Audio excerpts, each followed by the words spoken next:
कवचम् वक्ष्ये प्रह्लादेनोदितम् पुरा सर्वरक्षाकरम् पुण्यम् सर्वोपद्रवनाशनम् सर्वसम्पत्करम् चैव स्वर्गमोक्षप्रदायकम् ध्यात्वा नृसिंहम् देवेशम् हेमसिंहासनस्थितम्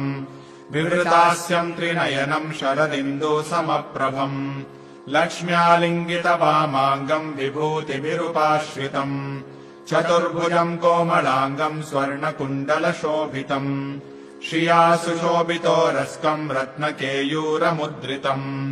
तप्तकाञ्चनसङ्काशम् पीतनिर्मलवाससम् इन्द्रादिसुरमौलिष्ठः स्फुरन्माणिक्यदीप्तिभिः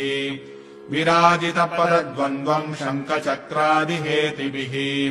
गरुत्मता च विनयात् स्तूयमानम् मुदान्वितम्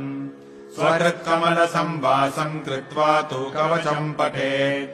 नृसिंहो मे शिरः पातु लोकरक्षात्मसंयः नासा मे सिंहनासस्तु मुखम् लक्ष्मीमुखप्रियः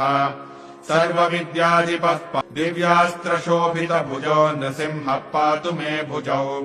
करौ मे देववरदो नृसिंहः पातु सर्वतः हृदयम् योगिसाध्यश्च निवासम् पातु मे हरिः मध्यम् पातु हिरण्याक्ष वक्षः कुक्षिविदारणः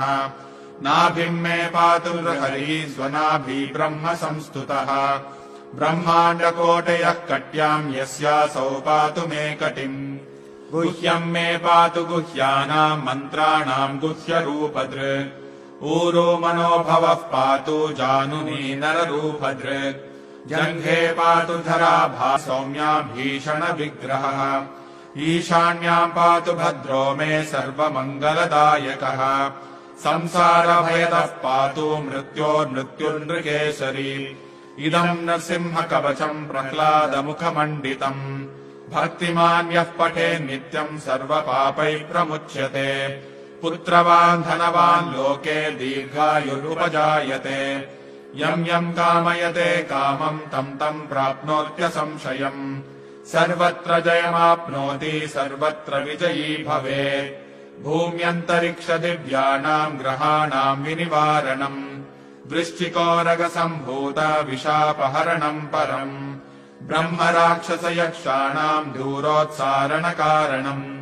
भूर्जे वा तालपत्रे वा कवचम् लिखितम् शुभम् करमूले धृतम् येन सिद्ध्येयुः कर्म सिद्धयः देवासुरमनुष्येषु स्वम् स्वम् एव जयम् लभेत् एकसन्ध्यम् त्रिसन्ध्यम् वा यः पठेन्नियतो नरः सर्वमङ्गलमाङ्गल्यम् मुक्तिम् मुक्तिम् च विन्दति 32 सहस्राणि पठेत् शुद्धात्मभिर्नृभिः कवचस्यास्य मन्त्रस्य मन्त्रसिद्धिः प्रजायते अनेन मन्त्रराजेन कृत्वा भस्माभिमन्त्रणम् तिलकम् बिभ्र्याद्यस्तु तस्य ग्रहभयम् हरेत् त्रिवारम् जपमानस्तु दत्तम् भार्याभिमन्त्र्य च प्राशयेद्यम् नरम् मन्त्रम् नृसिंहध्यानमाचरेत् तस्य रोगाः प्रणश्यन्ति ये च स्युः कुक्षिसम्भवा।